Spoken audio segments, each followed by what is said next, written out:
যেখানে ফুটপাত দখল হবে সেখানেই অভিযান, এমন বার্তা দিয়ে শেষ হলো ঢাকা মেট্রোপলিটন পুলিশের 5 দিনের অভিযান। পঞ্চম দিনে রাজধানীর বিভিন্ন এলাকায় অভিযান চালায় ডিএমপি। নগরবাসী বলছেন তারা চান নিয়মিত নজরদারি, আর হকারদের দাবি উচ্ছেদের আগে নিশ্চিত করতে হবে তাদের পুনর্বাসন।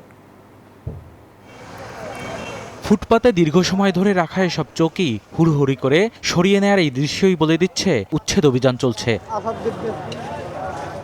রাজধানীর ফুটপাত দখলমুক্ত করতে পঞ্চম ও শেষ দিনে নিউ মার্কেট, আগারগাঁও ও লালবাগের বিভিন্ন স্থানে একযোগে অভিযান চালায় ডিএমপি। নিউ মার্কেট এলাকার 16টি দোকানকে 84,000 টাকা জরিমানা করা হয়। রাস্তায় অবৈধ পার্কিং করায় মামলা দেয়া হয় 50টি গাড়ির নামে। যে স্ট্রাকচারগুলো বাইরে রেখে তারা অবৈধভাবে ব্যবসা করছিল, জনগণের যাতায়াতের রাস্তাকে প্রতিবন্ধকতা করছিল, আমরা সেই সকল স্ট্রাকচারগুলো তুলে ডাম্পিং করে ফেলেছি।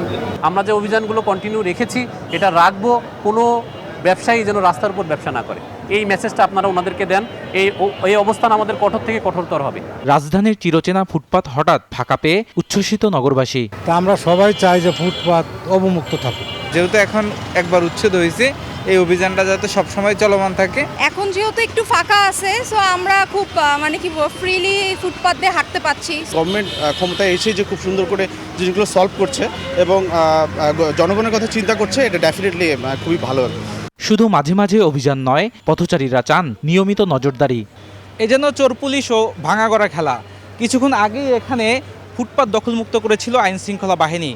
পুলিশের 5 দিনের সেই অভিযানের আজকে ছিল শেষ দিন, তবে শেষ হওয়ার ঘণ্টাখানেক পরেই সেই একই অবস্থা।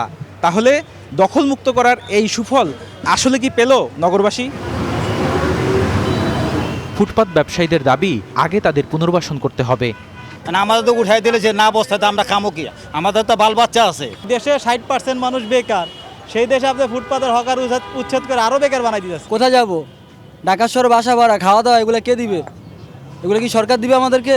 বিকল্প আয়ের উৎস তৈরির পাশাপাশি উপযুক্ত নীতিমালাও চান ক্ষুদ্র ব্যবসায়ীরা। তা না হলে উচ্ছেদ অভিযান সফল হবে না বলেও মনে করেন তারা।